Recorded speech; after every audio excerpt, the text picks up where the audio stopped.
want to talk about that phenomenon. I want to talk about where our country's culture is at, and the idea that the way we sort things out nowadays isn't by debating or disagreeing and going about our days. It's by running to someone's employer to get them fired from their job, to destroy their lives. I know a large portion of my audience is younger, and many of you may have never worked a job before, but once you're working and you're out on your own, paying your own bills and being independent, your job is of course essential if you want to live. This seems like pretty basic stuff, but it's worth hammering home. There's a reason why we call an employment a livelihood. If you aren't working, you can't pay rent, you can't pay your mortgage, you can't pay for heat or internet or food for you and your children, if you have them.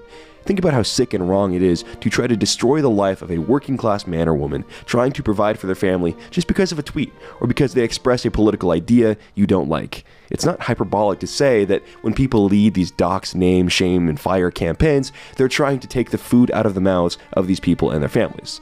As I'm writing this, I'm of course reminded of the story of Chase Rachels. Chase is a former Air Force intelligence analyst and founder of a blog called Radical Capitalist. He's written a few books about right-wing libertarianism, including Spontaneous Order, The Capitalist Case for a Stateless Society, and White, Right, and Libertarian, which includes a foreword by Hans Hermann Hoppe. Chase doesn't hate anyone or endorse any form of violence. He's a libertarian theorist and big-brained author, and he also held a day job to support his wife and 2 kids. But our outrage mob culture has become so advanced in the last 5 years since the Justine Sacco case that even Chase Rachels, who by all accounts was good at his job and never had any other issues at work, had to be fired from his position simply because he held the wrong beliefs outside work hours in his private life. He was, of course, the primary earner for his family, and now his family is going to have to figure out what to do. GoFundMe was no help either. They took people's money and ended up refusing Chase's attempt to collect it. So why are we even at this point? Why are we at the point where Americans now believe the appropriate recourse against someone who has socially unpopular opinions is to starve their family?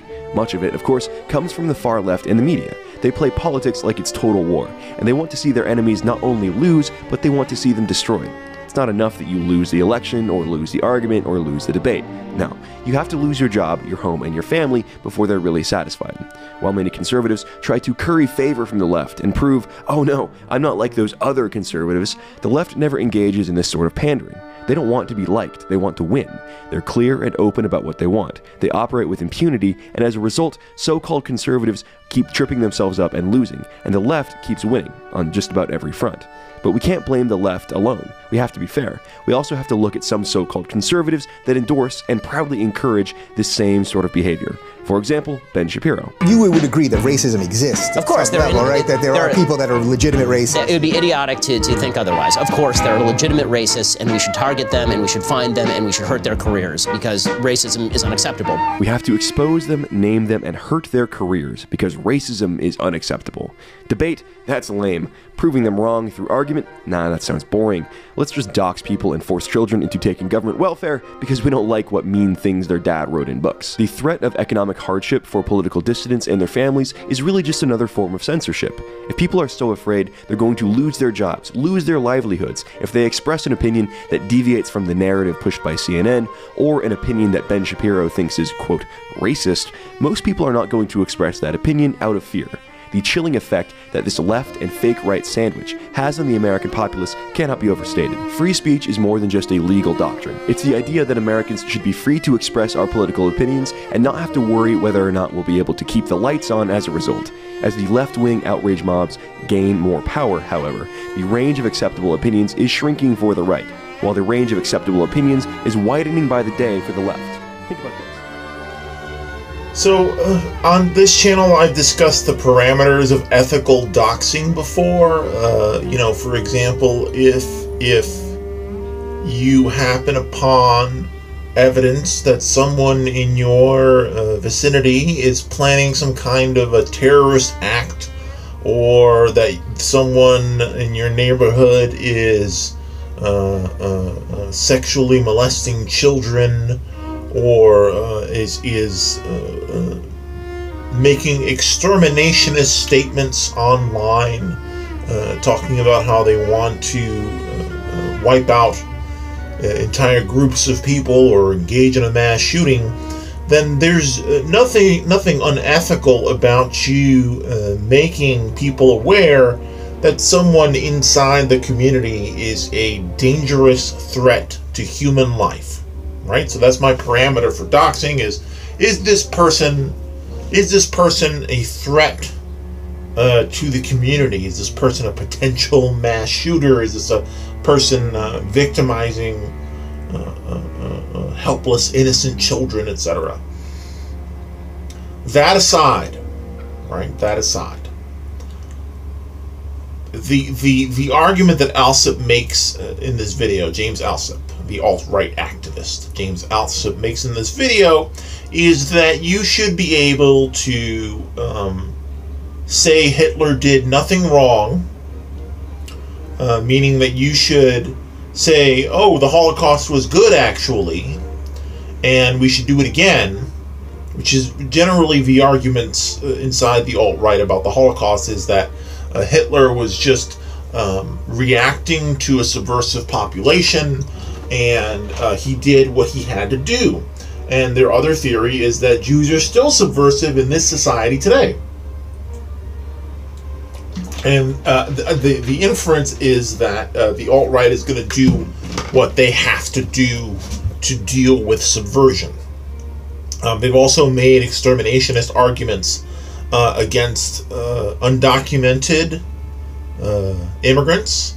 They've endorsed the internment and the extermination, meaning the death penalty for crossing the border, which is a fucking misdemeanor because you're posing a genetic threat to the white race by committing this fucking misdemeanor. So you and your family and your children are liable to the fucking death penalty because the white race is scared that your brown genes are going to metastasize into the population here via consensual sex.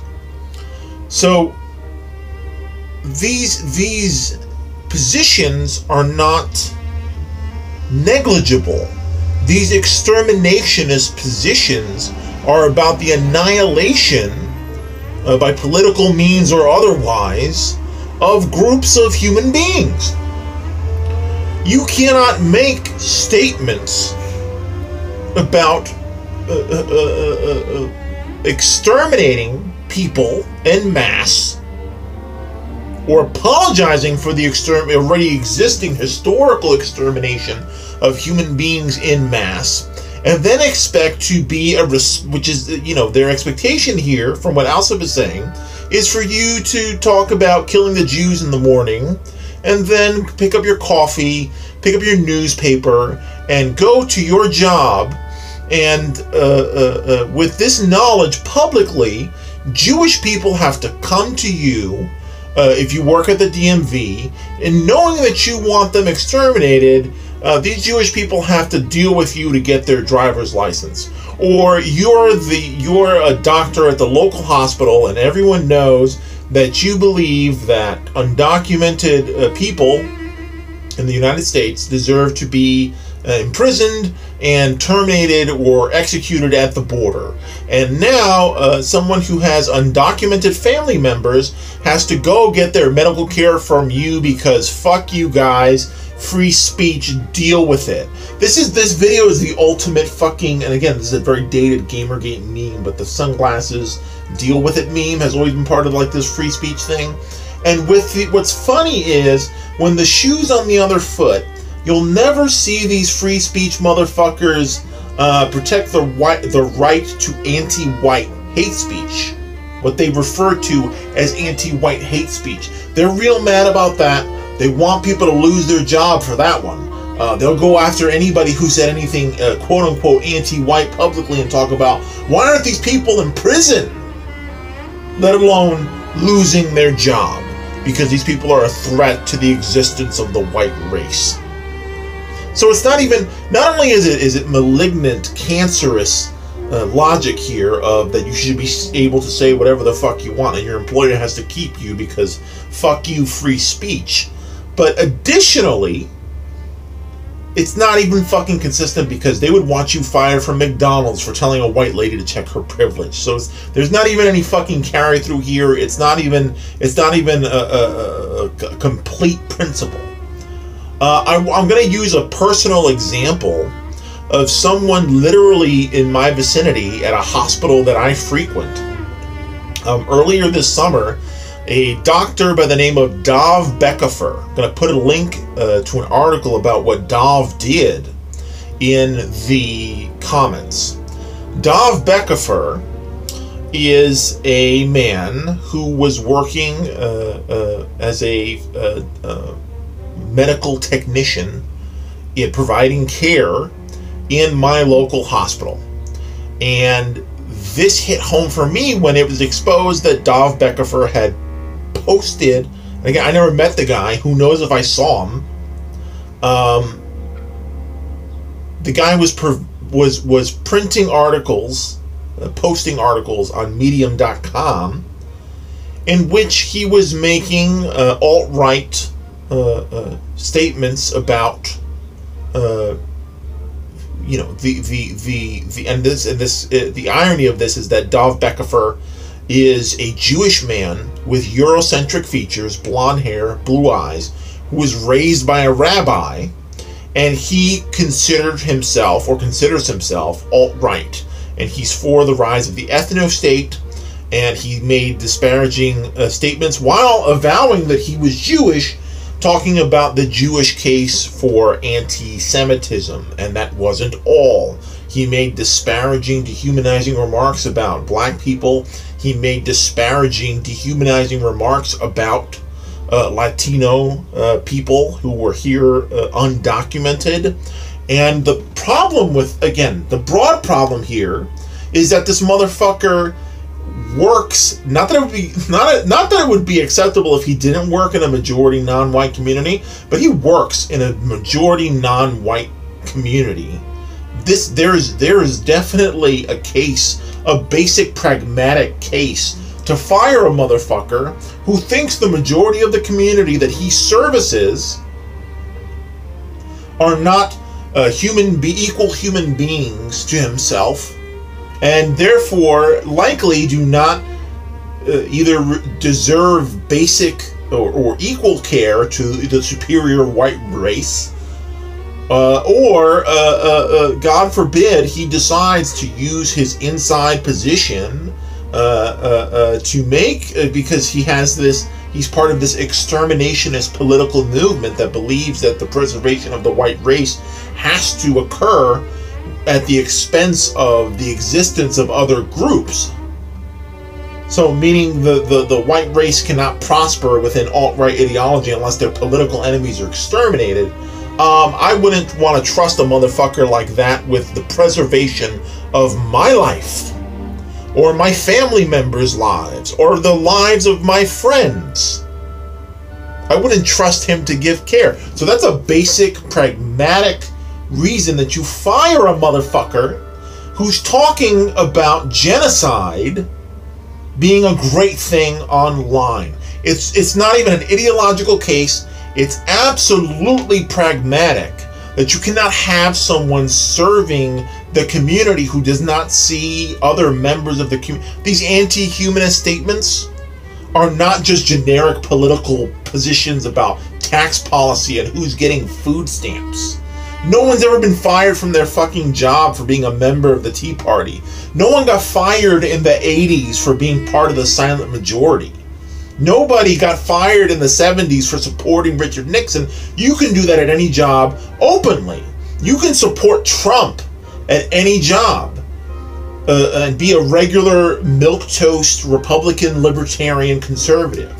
When you traverse the line into being an advocate for the extermination of entire groups of people, you yourself have forfeited your right to participate in the community, and that includes having a job.